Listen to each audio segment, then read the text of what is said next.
ब्रह्मा जी ने अपनी ही पुत्री के साथ क्यों किया संभोग?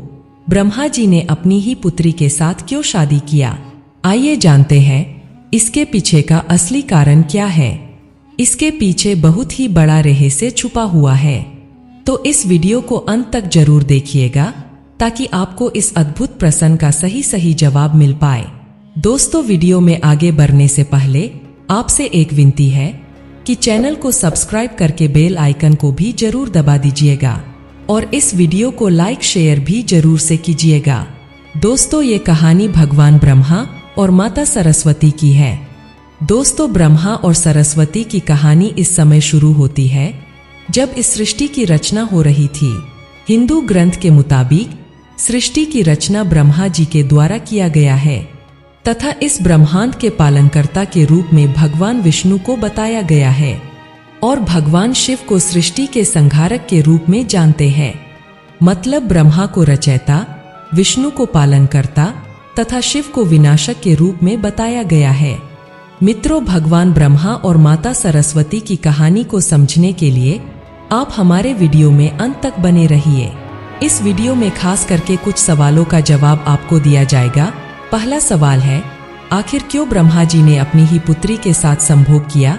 दूसरा सवाल है, सरस्वती ब्रह्मा की पत्नी है या बेटी? तीसरा सवाल है, ब्रह्मा जी की पूजा क्यों नहीं होती है? चौथा सवाल है, सरस्वती ने ब्रह्मा को श्राप क्यों दिया? पांचवा सवाल है, ब्रह्मा और सरस्वती का संबंध क्या है? छठवां सवाल है, ब्रह्मा जी की कितनी शादी हुई है? दोस्तों, इस वीडियो में सारे जवाब आपको मिलने वाले हैं। दोस्तों, पृथ्वी पर भगवान शिव तथा भगवान विष्णु की बहुत सारी मंदिरें आपने देखी होंगी, लेकिन जिसने इस सृष्टि की रचना की अर्थात ब्रह्मा जी की आज तक कोई भी मंदिर देखने को नहीं मिलता है। इस संपूर्ण पृथ्वी पर भगवान ब्रह्मा की मूर्ति केवल भारत के पुष्कर में स्थित है। कुछ ऐसी मान्यता भी है कि भगवान ब्रह्मा का पूजा न होने का कारण माता सरस्वती से जुड़ा हुआ है। कुछ लोगों का यह भी मानना है कि भगवान ब्रह्मा ने माता सरस्वती से शादी की थी, जो कि उनकी बेटी थी। इसी कारण से भगवान ब्रह्मा की पूजा नहीं की जाती है। सरस्वती पुराण में भगवान ब्रह्मा और माता सरस्वती के विवाह के बारे में लिखा गया है। इस प्रसंग के मुताबिक जब भगवान ब्रह्मा सृष्टि का निर्माण कर रहे थे तो सृष्टि का निर्माण जारी रखने के लिए अत्यंत ज्ञान की आवश्यकता थी। तब इसी वजह से उन्होंने अपने मन से माता सरस्वती का निर्माण किया। सरस्वती की कोई मां नहीं है, उनका जन्म ब्रह्मा के मन से हुआ है। सरस्वती को ज्ञान की देवी के नाम से जाना जाता है। भगवान ब्रह्मा ने सरस्वती के साथ साथ पूरे ब्रह्मांड का निर्माण किया और पृथ्वी के अलग अलग जीव जंतु, पहाड़, जंगल आदि का निर्माण किया। इन सभी निर्माण के दौरान भगवान ब्रह्मा माता सरस्वती के रूप से आकर्षित हो गए, यानी सरस्वती ज्ञान की देवी होने के साथ साथ रूप में भी बहुत सुंदर थी। लेकिन सरस्वती का जन्म भगवान ब्रह्मा से हुआ है, इसलिए जब भगवान ब्रह्मा सरस्वती की तरफ मोहित हो गए तब देवलोक में उनकी बहुत निंदा हुई। हालांकि इन सब के बावजूद ब्रह्मा ने सरस्वती से विवाह किया और लगभग 100 साल तक पृथ्वी पर जंगल में निवास किया। पृथ्वी पर सरस्वती के साथ जब ब्रह्मा निवास कर रहे थे तब उन दोनों के संभोग के पश्चात मनु नाम के पुत्र का जन्म हुआ। आगे चलकर मनु की संतानें ही मनुष्य जाति के उत्पन्न होने का कारण बना। ब्रह्मा के इस व्यवहार के कारण देवलोक में यह निश्चय किया गया कि भगवान ब्रह्मा की पूजा कभी भी नहीं की जाएगी। हिंदू ग्रंथ की कथाओं की माने तो अपनी ही बेटी से विवाह करने के कारण भगवान ब्रह्मा की सभी देवताओं ने बहुत आलोचना की और ब्रह्मा को उनके किए की सजा देने के लिए सभी देवता मिलकर भगवान शिव के पास गए और ब्रह्मा को सजा देने के लिए कहा।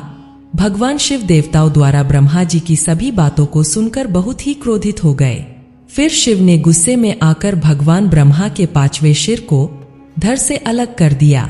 इसी विषय को दूसरी कथा द्वारा जाने तो भगवान ब्रह्मा का 5वां सिर हमेशा बुरी बातों से भरा रहता था, इसीलिए भगवान शिव ने ऐसे सिर को खत्म करना ही उचित समझा। तीसरी कथा के अनुसार भगवान ब्रह्मा की दूसरी शादी करने से माता सरस्वती बहुत ही क्रोधित हो गई और भगवान ब्रह्मा को श्राप दिया कि इस पृथ्वी पर आपको कहीं भी पूजा नहीं जाएगा। राजस्थान के पुष्कर और तमिलनाडु को छोड़कर कहीं भी ब्रह्मा का मंदिर नहीं पाया जाता है। अब आते हैं इस प्रश्न पर कि ब्रह्मा और सरस्वती का संबंध क्या है। ब्रह्मा और सरस्वती दोनों ही हिंदू धर्म में बहुत ही महत्वपूर्ण देवी देवता के पात्र हैं। इनसे जुड़ी किसी भी जानकारी पर भरोसा करने से पहले आपको वेद पुराण पढ़ना चाहिए। दोस्तों, हिंदू धर्म की सारी जानकारी वेद में दी गई है। हिंदू धर्म वेद से शुरू होता है। इसके साथ ही वेद में इस तरह के किसी भी देवी देवता के बारे में वर्णन नहीं है।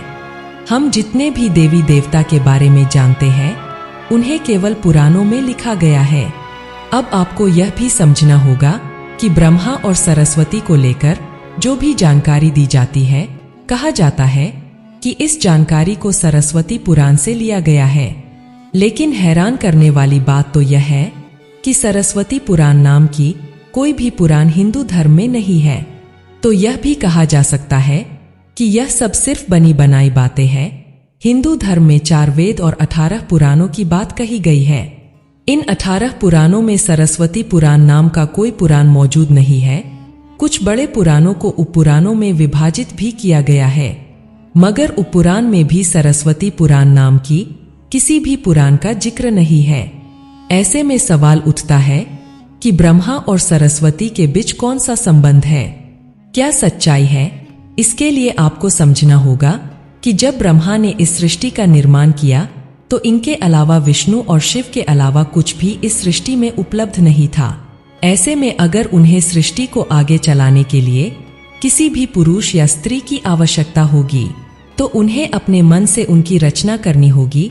इसी वजह से भगवान ब्रह्मा ने माता सरस्वती, नारद, मनोज, जामवंत, सनक, सनंदन, सनातन, संत कुमार और भृगुअत्री का जन्म अपने मन से किया और पृथ्वी को आगे संचालित करने के लिए पृथ्वी पर भेजा।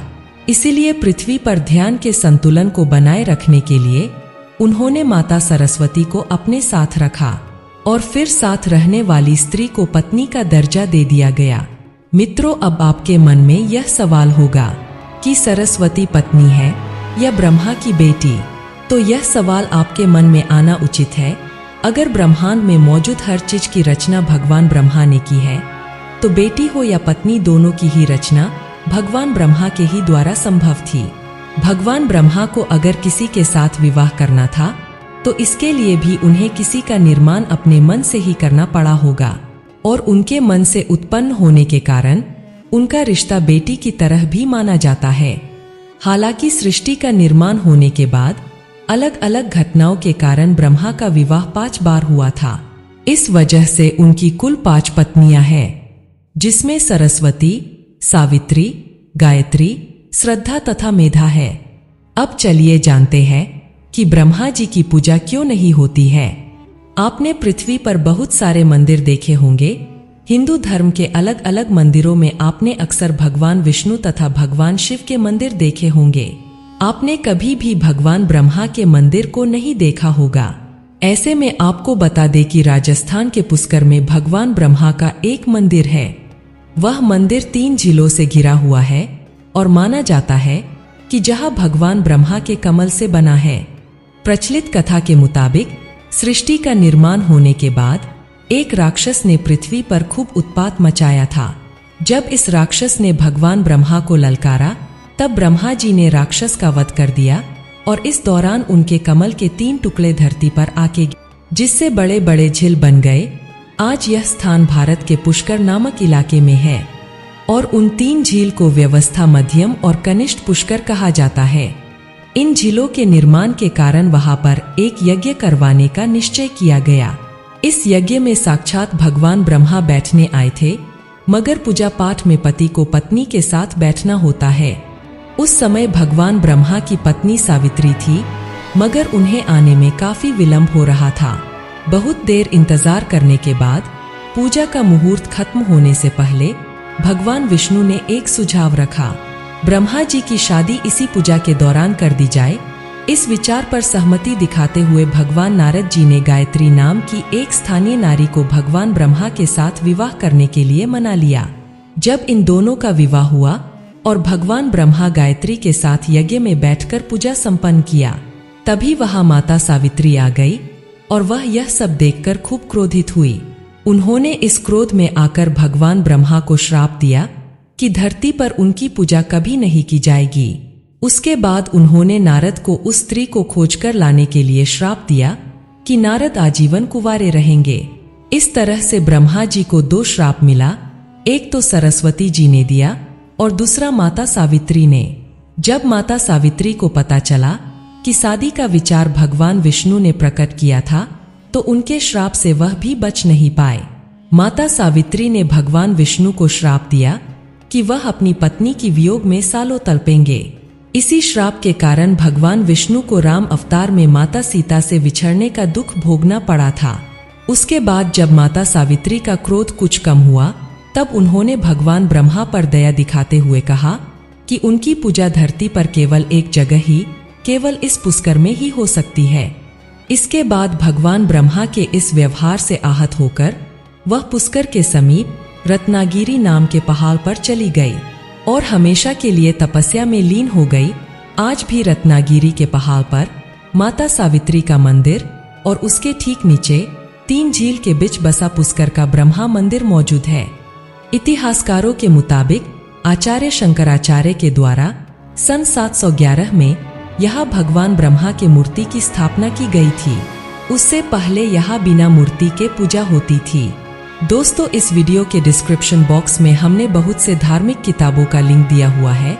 आप उन लिंक्स पे क्लिक करके अमेज़न से सभी किताबों को ऑर्डर करके मंगा सकते हैं। दोस्तों, अगर ये वीडियो आपको पसंद आया है तो आप इस वीडियो को लाइक कर दीजिए और हमारे चैनल को सब्सक्राइब करके बेल आइकन को भी दबा दीजिए। दोस्तों, मिलते हैं अगले वीडियो में।